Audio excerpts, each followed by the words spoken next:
থাকবে না।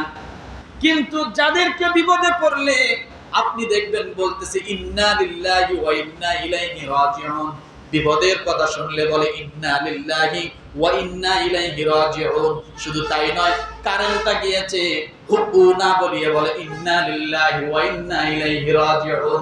আল্লাহ বলেন 157 নম্বর সূরা বাকারায়, এরাই তারা যাদের প্রতি আমি আল্লাহ তাআলার পক্ষ থেকে বিশেষ করুণা, বিশেষ রহমত।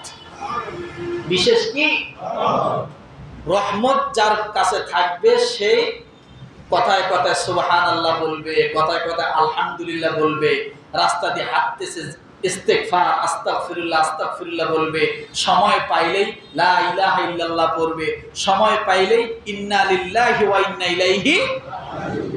তাহলে বুঝবেন এই লোকটার উপর আল্লাহর কি আছে। আমার কথা কার? কোন সূরা, কত নম্বর আয়াত?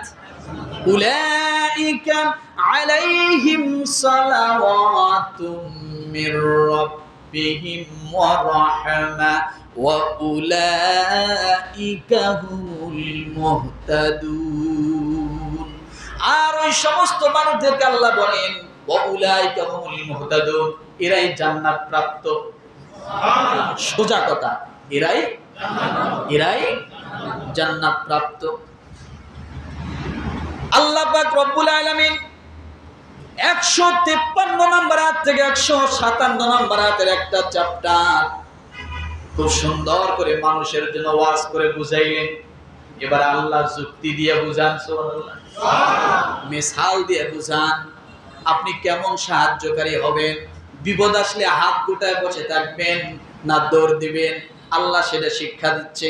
ইন্নাস সাফা ওয়াল মারওয়াতা মিন শাআইরিল্লাহ ফামান হাজ্জাল বাইতা আও ইতামারা ফালা জুনাহা আলাইহি আন ইয়াতাওয়াফা বিহিমা ওয়া মান তাতাওয়া খায়রান ফাইন্নাল্লাহা শাকিরুন আলীম। কিন্তু আল্লাহ মিসালটা পুরুষ মানুষ দিয়ে দিলেন না, দিলেন মহিলা মানুষ দিয়ে। সুবহানাল্লাহ। আল্লাহ মিসাল দিয়ে আবার আরো ভালো করে বুঝাচ্ছেন আপনাকে। কেন জানেন? এখানে সবরের সংজ্ঞা আসছে। কারণ সবরকারী হতে হলে অনেক ধৈর্যশীল হওয়া লাগে।